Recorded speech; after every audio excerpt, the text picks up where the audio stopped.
You've got some nerve to stand up to me. I'll show you just how different we are, since you're such a fool. Please, stop.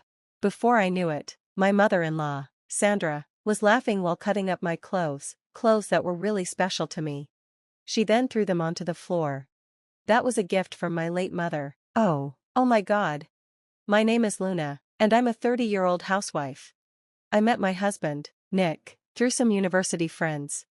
We first met when my friends and I were out for drinks, and one of them invited him to join us. After that, he asked me out a few times, and we eventually started dating. We got married and were happy together. 2 years later, our son Tim was born. He's 4 years old now. I thought I'd get to enjoy a peaceful life watching my son grow up, but something happened that turned my life into a nightmare. That something was moving in with my in-laws. One day, we suddenly had to live with them. I remembered that my brother-in-law and his wife had moved in with my in-laws a few years ago. But to my shock, I found out they had already divorced, and my brother-in-law was now living alone. Even Nick didn't know about it. Apparently, my in-laws never mentioned it because we never asked.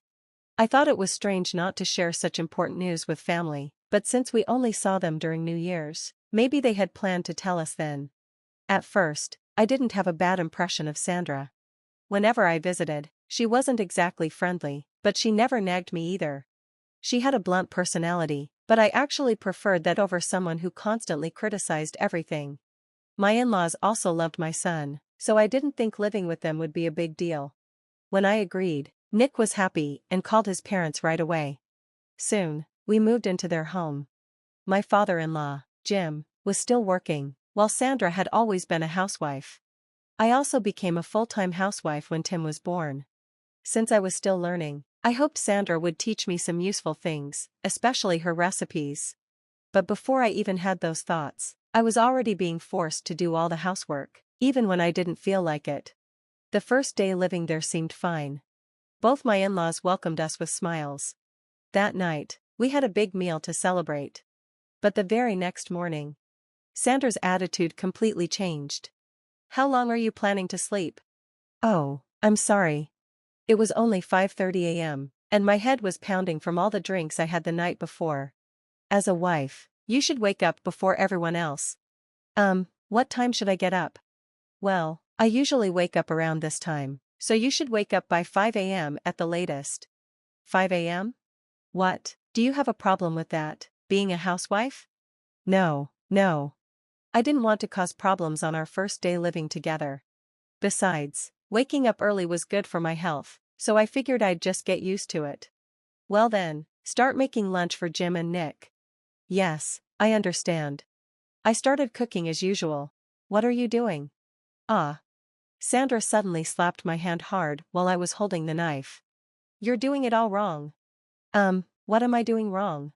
"Don't expect me to tell you everything, figure it out yourself." "Oh, okay." I held my stinging hand and watched how she cut the ingredients. But honestly, I didn't see any difference between her way and mine. If anything, I thought my cuts were cleaner and faster. But that didn't matter, because from that day on, Sandra's bullying never stopped. Sandra would get angry at me over the smallest things: how I cleaned the house, how I seasoned the food, how I sat, or even the pattern on my socks. Her anger was unpredictable, like a volcano that could erupt at any moment. I was terrified. Every day, I walked on eggshells, trying not to upset her. It was so stressful that I finally told my husband about it. But he completely missed the point. "Mom is just trying to help you, you should be grateful." No matter how much I explained, he wouldn't listen. He thought I was just complaining. At some point, I started to bottle up my feelings. I convinced myself that if I just endured it, things would be fine. If I stayed quiet, the house would stay peaceful. All I had to do was be patient. 3 years passed like this. Sandra kept bullying me, but since I always apologized, she wasn't as harsh as before. But then, something terrible happened. Something I never expected. It happened in the living room when my son, Tim, was with Sandra and me. Tim wanted to watch a cartoon and asked Sandra if he could change the channel. But Sandra refused because she was watching her show. Tim frowned slightly but said, "Okay." Sandra didn't let it go. Hey, Tim, what was that face you just made? Huh? You frowned, didn't you? Then she said something shocking. I am the second highest authority in this house after my husband, Jim. You and your mother are the lowest. You are in the weakest position, so how dare you frown at me? Tim started crying. You're a boy, and you're crying? How pathetic. I'll teach you a lesson. She raised her hand to slap him. Stop, please stop. I pushed Sandra away. You dare lay a hand on Tim? Sandra looked shocked for a moment. Then her face turned red with rage. Do you realize what you've just done? She stormed off. A few moments later, she returned, holding my clothes and a pair of scissors. A terrible feeling washed over me. Sandra, you've got some nerve to challenge me. I'll show you the difference between you and me since you are such an idiot. Please, stop it. Sandra started laughing as she cut up my clothes that meant so much to me. Then she threw them on the floor. Those clothes were a gift from my late mother. Oh my God. I picked them up, tears streaming down my face. Tim ran to me, crying, Mom. He hugged me tightly. I couldn't stay there any longer. At that moment, I finally realized I had to leave. Sandra had controlled my life for years. She made me do all the housework and never let me leave without her permission. But I didn't care anymore. I packed my things, grabbed Tim, and loaded everything into the car. I told Sandra I was going to the supermarket, then drove straight to my parents' house.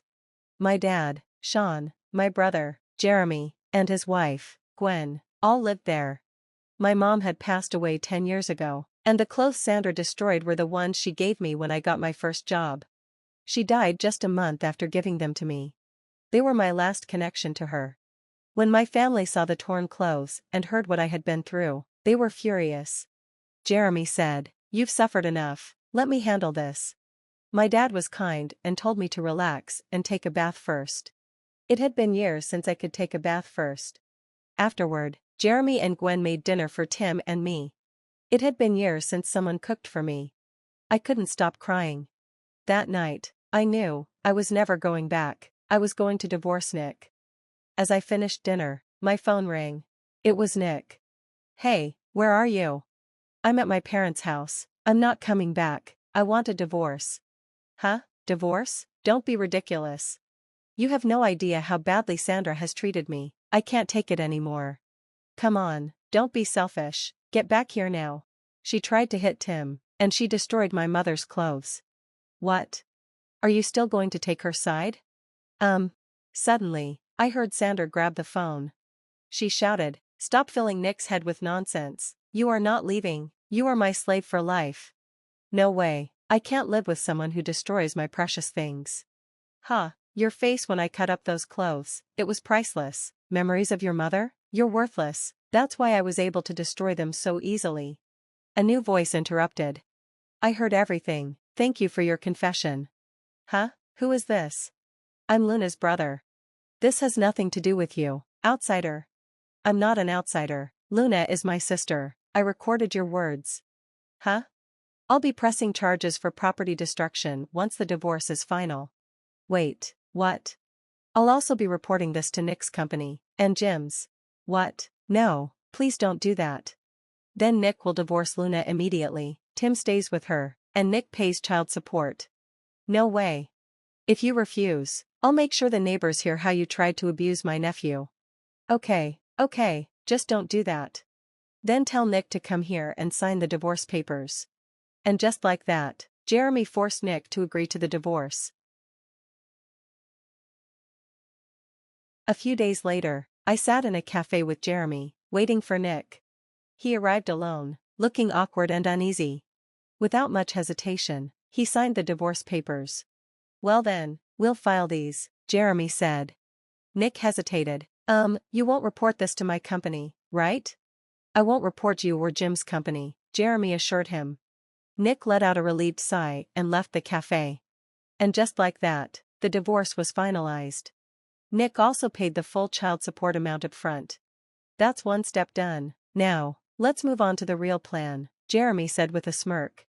Following his advice, I filed a lawsuit against Sandra for destruction of property and demanded alimony. Then, I personally reported everything to Nick and Jim's workplaces. Their reputations were ruined. Their coworkers now saw them as weak men who stood by while Sandra tormented me.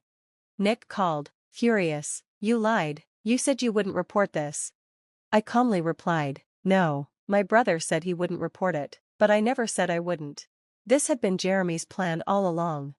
To deal with unreasonable people, you sometimes have to be unreasonable in return. And we didn't stop there. Word spread throughout their neighborhood about Sandra's horrific behavior. She became a social outcast. People whispered whenever she walked by. Mothers clutched their children and steered them away from her. Over time, Sandra became depressed and withdrawn, too ashamed to step outside.